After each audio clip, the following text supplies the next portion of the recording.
Наші боги ППО, українські вартові неба та наші котики – так зараз у соцмережах називають військових протиповітряної оборони України. В день ЗСУ вкотре гідно відбили вже 8-му ракетну атаку росіян на енергетичні об'єкти. Наші сили оборони збили понад 60 із 70 ракет, які летіли на Україну з Чорного та Каспійського морів.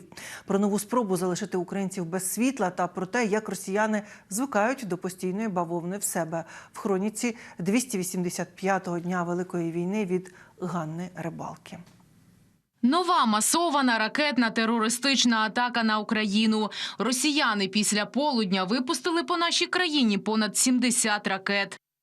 Росія продовжує робити те, що вона почала 10 жовтня, саме бити по об'єктах, передусім критичної інфраструктури. Їх може бути декілька, як правило, можуть вони використовувати кілька таких хвиль атак для того, щоб роззосередити ті ракети по всій території України і дещо заплутати дії нашої протиповітряної оборони. Росіяни своїми ракетами вбили 2 і поранили 3 людей, серед них 1-річна дитина. На Запоріжжі в селі Новософіївка. На Одещині росіяни пошкодили 2 інфраструктурні об'єкти. 2 людей поранені. Як результат, майже вся Одеса знеструмлена. В деяких районах зникла вода та ліг зв'язок. Зупинився громадський електротранспорт. Вороги поцілили по енергетиці Кривого Рогу. Влада попередила про можливі масштабні відключення світла.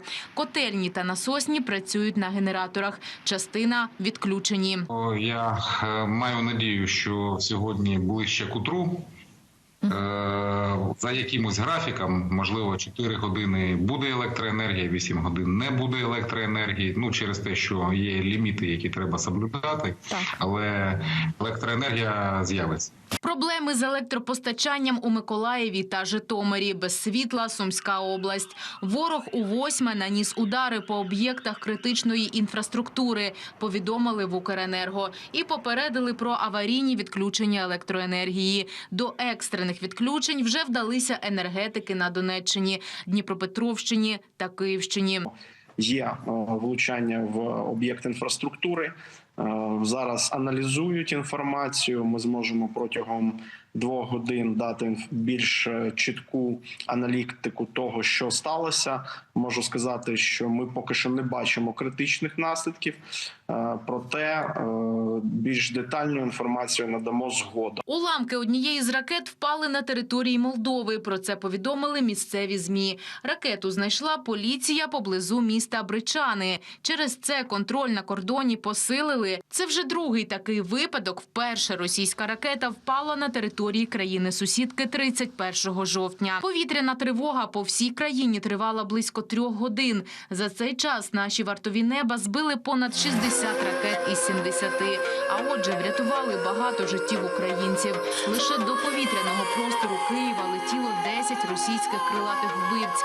Наша протиповітряна оборона збила 9 із них. Голова Полтавської обласної військової адміністрації повідомив, що сили ППО знищили до 10 російських ракет, а прильотів узагалі не було. Отримали облизня рашисти й на Дніпропетровщині. Там захисники збили 15 російських ракет. Хочу подякувати силам ППО, нашим енергетикам і нашому народу. ППО. Більшість ракет збили. Енергетики вже почали відновлювати світло.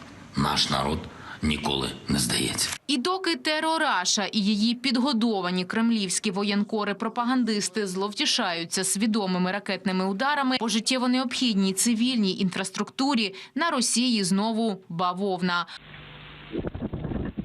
Перший так званий хлопок стався в Енгельсі Саратовської області, де розташована база авіації Росії, з якої обстрілюють Україну. За даними місцевих російських телеграм-каналів, невідомий безпілотник скинув вибухівку на 2 ворожих Ту-95. Місцевий губернатор поспішив заспокоїти. Жодних надзвичайних ситуацій, а тим паче хлопків та спалахів, не сталося. Щоправда, силовики таки вирішили перевірити воєнні об'єкти. Бавовняний ранок був і в Рязані. Там вибухнув бензовоз. Загинуло 3 та 6 поранені. Місцеві ЗМІ повідомляють про 1 пошкоджений рашистський літак. Да! Да, збили, сука! ЗСУ не потрібно бути на чужій території, щоб російські гелікоптери і літаки вибухали і спалахували. А путінська челядь доповідала про те, що знову нічого не сталося.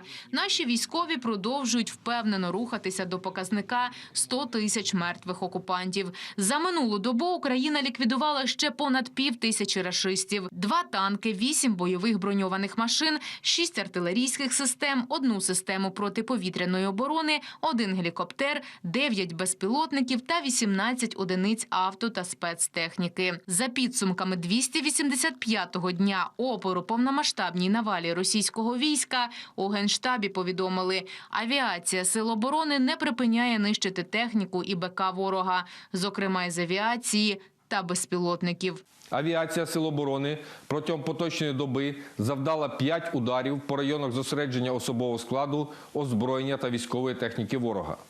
Підрозділи ракетних військ і артилерії Сил оборони за добу уразили 2 пункти управління, 8 районів зосередження особового складу та ще 1 важливий об'єкт противника.